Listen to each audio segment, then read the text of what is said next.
Hello, this is Brian. And this is Stephanie. Welcome to the making and the remaking of a codependent mind.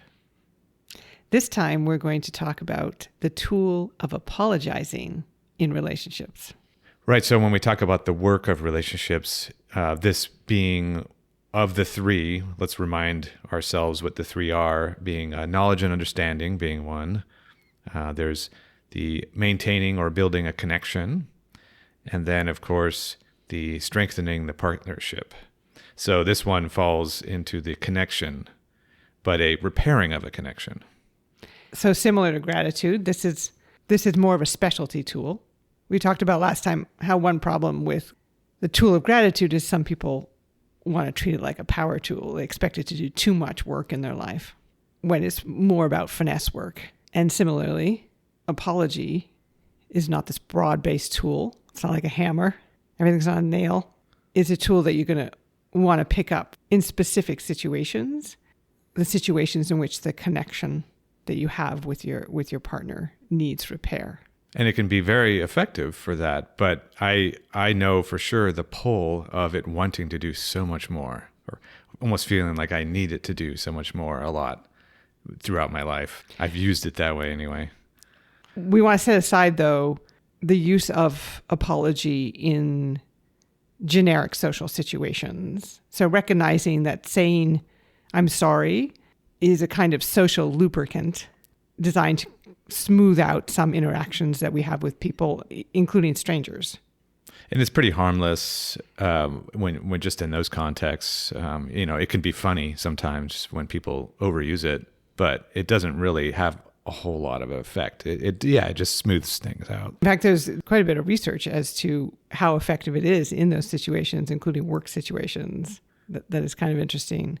But again, we're going to focus on romantic relationships, apologizing in romantic relationships, how to use that tool within your romantic relationships and what happens when that goes wrong.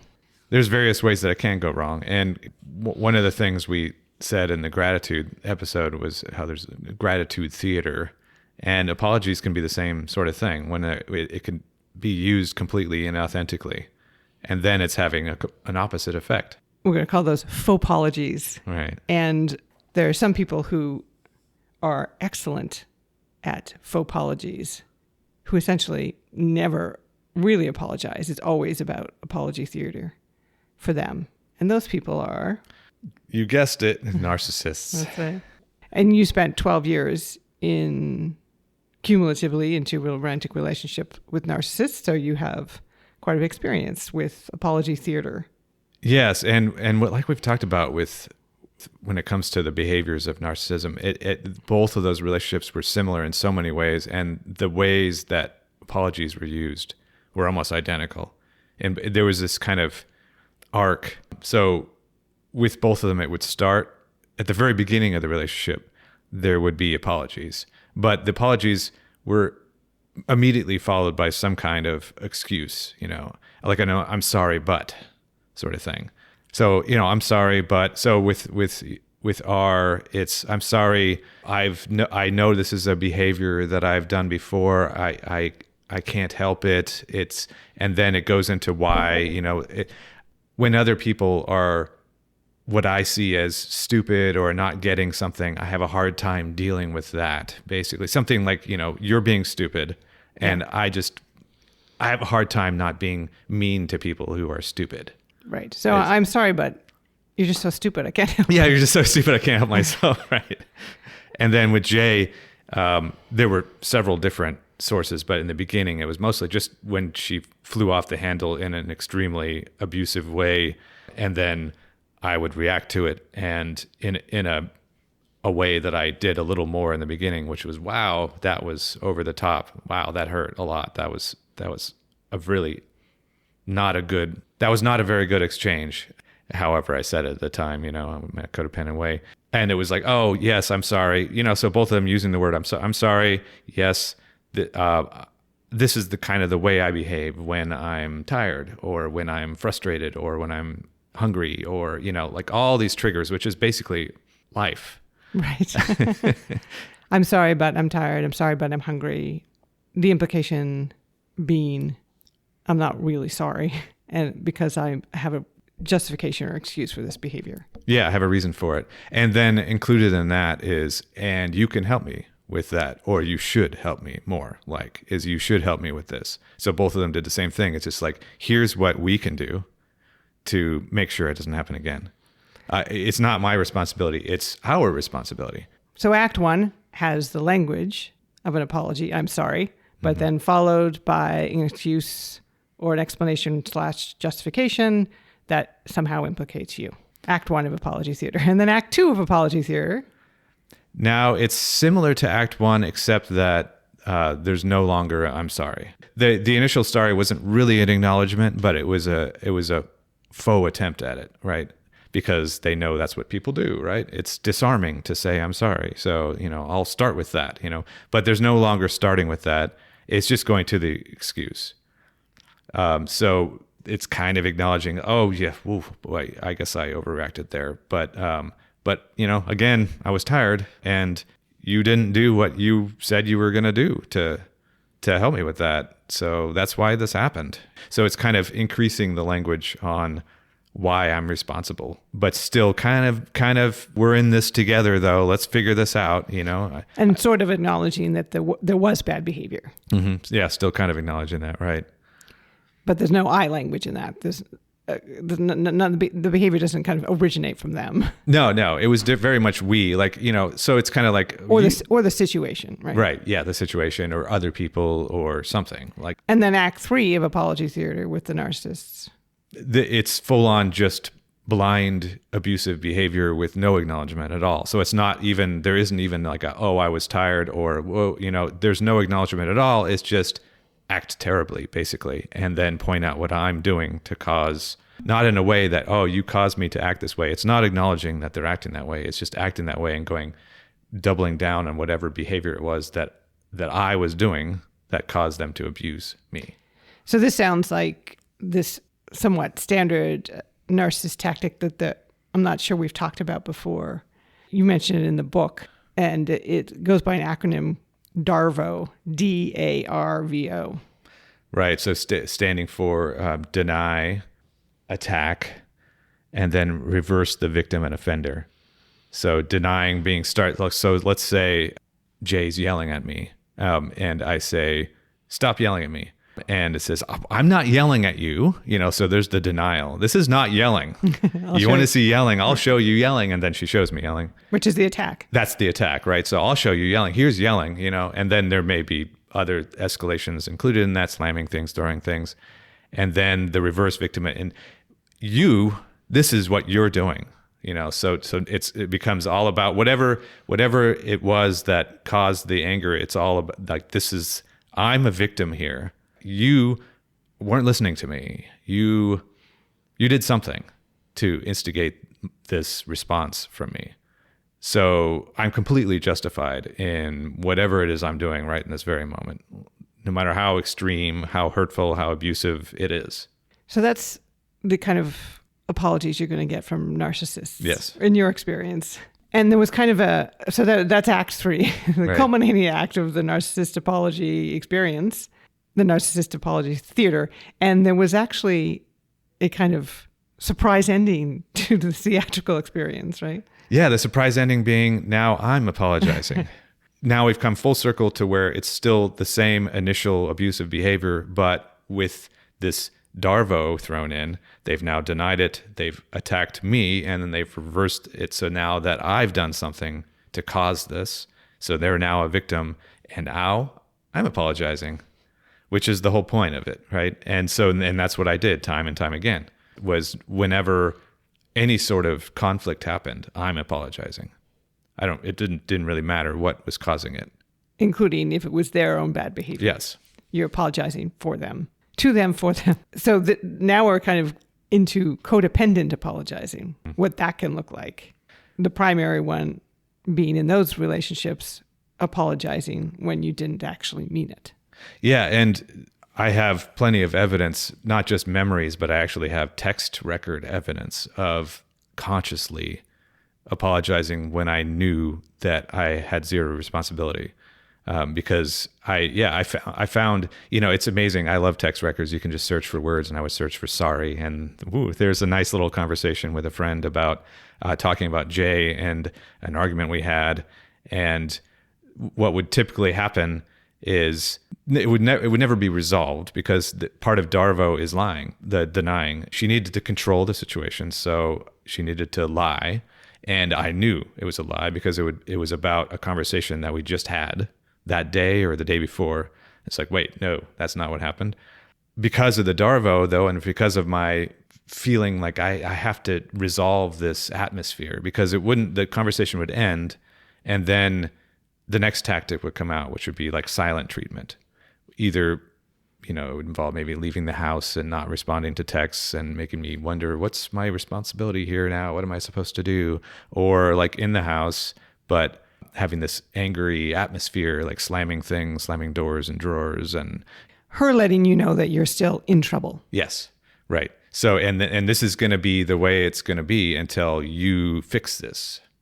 And basically the way of fixing it, the only way of fixing it, I found, and then what I wound up doing, of course, was apology theater. The only way I can do is to pretend as though, yes, you were right.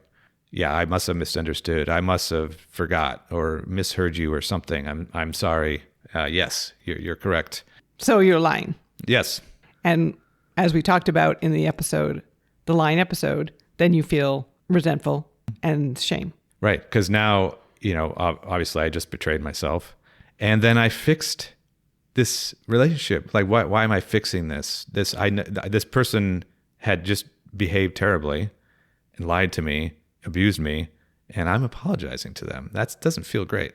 So you successfully repaired the connection. You used the tool of apology to repair the connection, but this was not a connection with repairing. The connection was a trauma bond. Yeah, and it would work, and that was really the only thing that worked. And then it got me back to safety, being this, okay, the abusive language has stopped. And I have another great example of this in a text record of one time when I was talking to someone about one of these silent treatments that went on for hours in the morning, and I was so anxious about it, and like, when are we going to have this conversation? How's this going to go? Oh my God, I was just, I could see my anxiety.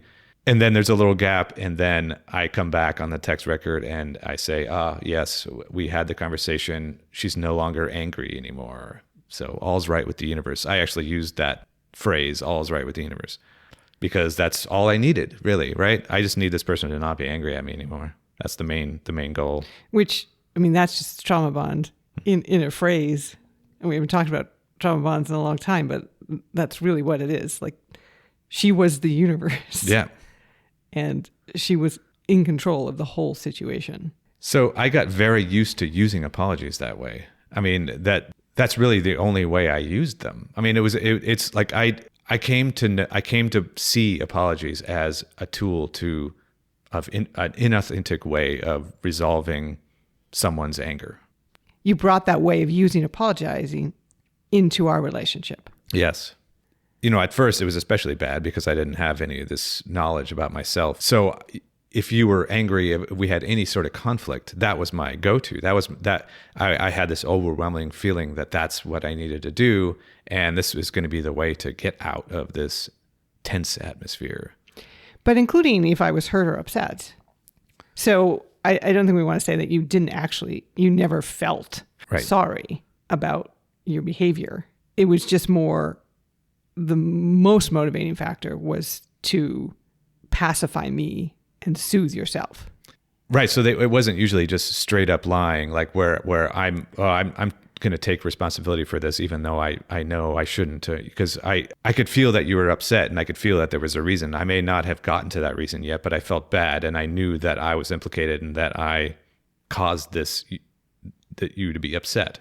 So it wasn't the same as when you just straight up lied to the narcissist to say, yes, it's my fault, even though you completely didn't think it was your fault. Right. That I knew they just lied to me. Right. But it was still trying in some ways to kind of control my behavior, not understand it, but control it. And that's not really successful repair. So you're not actually repairing the connection, because what I wanted was an authentic connection, or at the very least, it was a very shoddy repair because they weren't holed up. And this is something I actually experienced in previous relationships as well, where I had a partner who would go to an apology very quickly if we were having any kind of conflict or if I was upset. And, sometimes I would not be ready to engage with an apology. Like, that's not what I was looking for. I wasn't looking for the other person to just capitulate to me.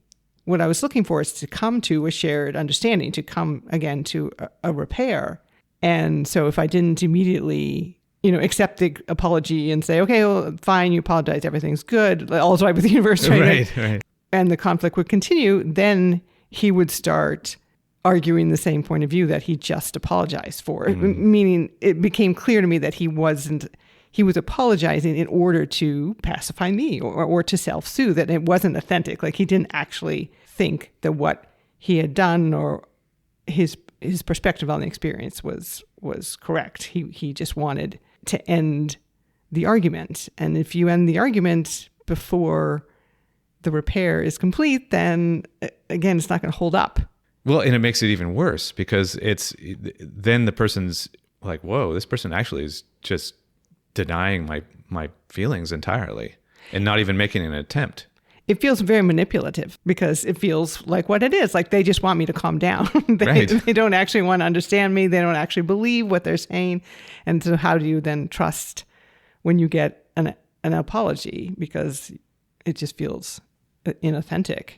Yeah. And I remember you expressing that to me and then me thinking about that and then pausing and going like, okay, yeah, let me think about this here. Like what, and I remember at first not really getting it, but I remember that pull myself of what that felt like, that just kind of overwhelming urge to say I'm sorry because I just can't figure out anything else to say. I'm just not understanding the situation. I just feel bad somehow.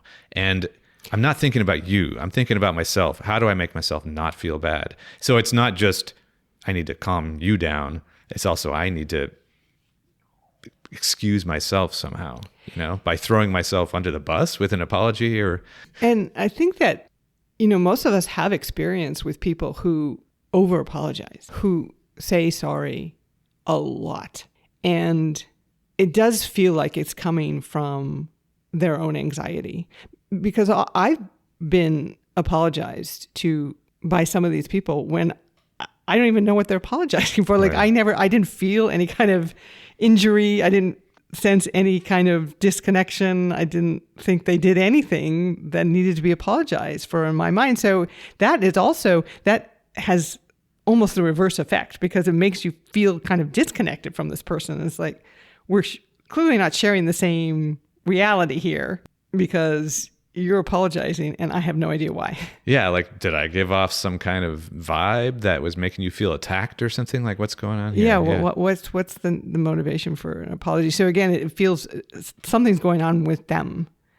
Yeah. Whether it's self-soothing or their own anxiety, and they're using this tool of apology to try to fix that. Mm-hmm. But what it can do is actually somewhat damage the relationship, the connection that supposedly it's supposed to repair. Right. I mean, yeah, we've talked about this in the early, season 1, where that is one very common codependent tactic that a lot of people use. I haven't used it as much. I mean, I've definitely used inauthentic apologies, but it hasn't been one of my knee-jerk ones that a lot of people, where you just hear it constantly.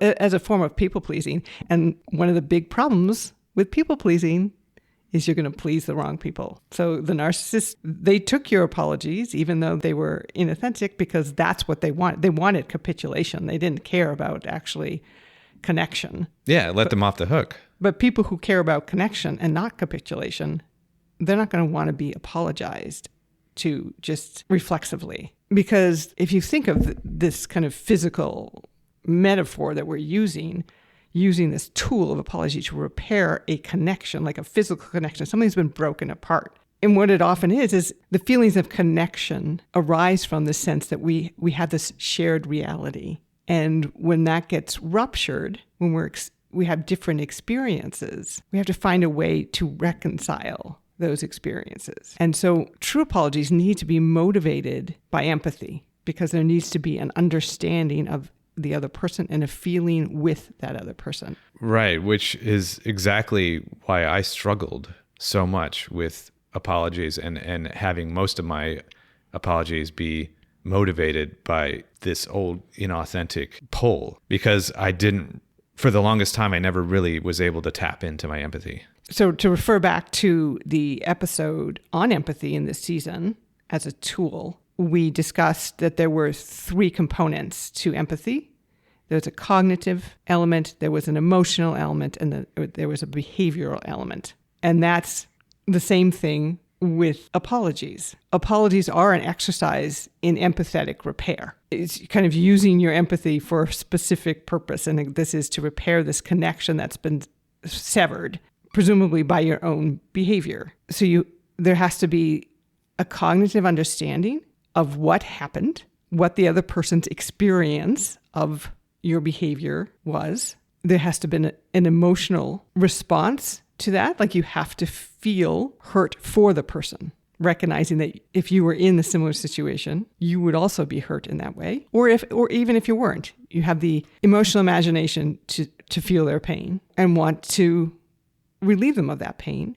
And then you have to have this behavioral or motivational component that will allow you to say, well, I'm not going to do that behavior anymore because I don't want them to feel that pain. Or I'm going to change the situation because I don't want them to feel that pain. And I understand the situation enough to know how to do that. So, it's not terribly straightforward, which is why if you rush to an apology, like if you immediately go to this, like, oh, I'm feeling bad because they're in pain and I don't want them to be in pain, I'm going to apologize. Well, that's going to be a shoddy repair, because you're just completely eliminating the cognitive component where you actually take the time to understand what happened and to come to an agreement with your partner as to what happened here. Mm-hmm. How did this rupture happen? What were involved in that? What does the suffering feel like? And how can we make sure it doesn't happen again? And if you do that, actually, you might wind up discovering between the two of you that there are no apologies necessary. Yes, right. It's a really good exercise to remind myself, because these steps of empathy don't have to be, they can become second nature. They need to be practiced. But my knee-jerk impulse to calm you down by taking responsibility is the exact opposite of empathy. Yeah, even if I eventually get there, I still have that impulse. I have to remind myself every time I have this impulse, like, oh my God, and we may not finish a conversation, because it takes some processing to get to that understanding. It does, and again, early on, as you're saying, you really struggle with that. You would often go to this second part. You felt bad that I felt bad, and then you'd apologize, but it'd be a version of, I'm sorry, I'm a terrible person, which you believed. It wasn't narcissistically like, oh, I'm sorry, I'm just terrible, right? Like, you would go into a shame spiral. Yes, shame spiral, right. Yeah. And then I would end up comforting you. And these would be situations where literally, like, I would not be looking for an apology. I did not want you to feel bad about yourself. Mm-hmm. I was just getting hurt, and I didn't want to get hurt anymore. So I wanted to have a discussion about what happened, and it may have been you said something or you did something. I got hurt. How can we not make that happen again? Mm-hmm. Yeah, and I remember some of my earlier faux attempts too, being like, oh, I won't do it again. But then it'd be like, what? What's it? I'm feeling this overwhelming shame, and I'm just trying to get out of the shame still. And it's just like, well, I won't do that. I won't do that again. I promise. Yes, sometimes you would seem to have those components in place. Mm-hmm. I know that it's me and my poor communication skills, and I won't get better. But then we have evidence that the behavioral change was still such a problem for you, mm-hmm. because you were stuck in this feeling of powerlessness. Yes, the action piece became really difficult. And I think a lot of times I could sense in the moment that I was not going to take the action. And then you would go very quickly to resentment. Yes, because you're forcing me to take this action that I can't take. And now I'm feeling shame, and you caused me to feel that shame by forcing me to take this action that I can't take. Or by calling you out on behavior that you knew wasn't great behavior, mm-hmm. but that you didn't know how to change. Yeah, right. And I remember the olden days of just like, I don't know where to start. I don't how to, and it's just like, I'm just constantly bringing it back to me. Like, I'm just forgetting you in these conversations most of the time. So this is the empathy disconnect. It's just, Oh, I'm feeling shame again. Let's focus on that. Help me out of this. Okay. And then we end the conversation and like, what, how did this all start? I don't know. We've talked about apologies as a tool for maintaining the connection, which is one category of work. But it strikes me as also a tool for strengthening the partnership, which is the other category of work. Yeah, right. Well, and that's really kind of what comes after the apology, right? I mean, a demonstration of the understanding. And that's why apology itself isn't a power tool. It's a way, okay, you can acknowledge that you understand. You acknowledge that you feel with the person for it. I understand. I'm feeling motivated. I'm saying I'm going to work on this behavior, whatever it is, but then you actually have to do it. And then that's what's going to strengthen the partnership.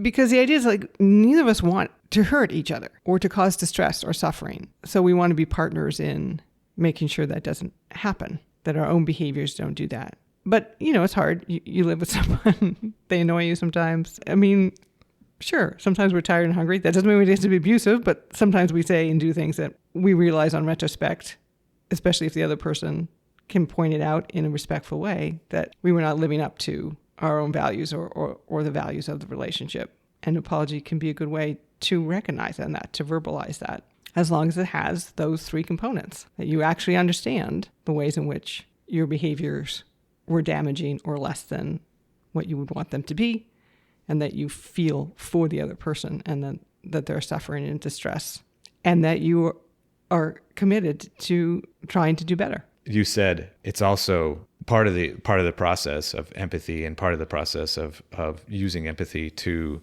apologize or think about apologizing is sometimes you may decide that there isn't an apology necessary because the other person's hurt, but you may not have caused that hurt. So, but that's something that you'll discover through this process rather than just going straight to an apology. Like, oh, this person feels bad. It must be me. Right. I mean, it might be the other person mistook something you said or did, or was having a triggered reaction to something in the past, which is not your responsibility to apologize for their past. But you can be a partner in, again, helping them move past the stress. It doesn't necessarily need to involve an apology.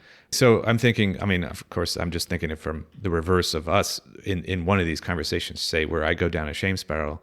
You don't need to apologize to me, which you haven't really. You have sometimes if you said something kind of borderline or something, but there's no reason to apologize to someone just because they feel bad. So yeah, if I'm feeling shame, it's my responsibility that I'm feeling that shame. And it doesn't really do you any good if I were apologizing for things that I didn't do, because I can't change the behavior or the situation, right? Like it might make you feel better in the moment because it's not me, it's her, right? Right. But ultimately it doesn't, it's a shoddy repair because it doesn't hold up over time because I didn't actually do anything. So I'm not giving you any material to work with in order for you to not suffer in the future. Right. And if anything, the fact that I used my shame sometimes to divert the attention back to myself was slightly narcissistic. So if you were to apologize to me for it, I may wind up using it again, just unconsciously maybe, but just like, wow, yeah, last time when I went down this shame spiral, she apologized and it ended the conversation. It made me feel better. I'll do that again. Right. That's a way to get out of this. So avoid apology theater. That's our big takeaway. And a way to do that is to kind of think about those three components of empathy: the cognitive, the emotional, the behavioral. And before you rush to an apology, decide whether you have all those components in place, or do you need to talk through it with your partner? And then we wind up with a real connection as opposed to some kind of scotch taped end of conversation repair. A lasting repair for sure. So this is what we'd consider a tool of communication. And we're going to be going through a handful of, because communication itself isn't a tool, but there are tools of communication, and this is one of them. It's such a broad category. We decided we need to kind of break it up into the many communicative acts, apologizing being the first one of it. We hope you join us in a couple of weeks for another relationship tool.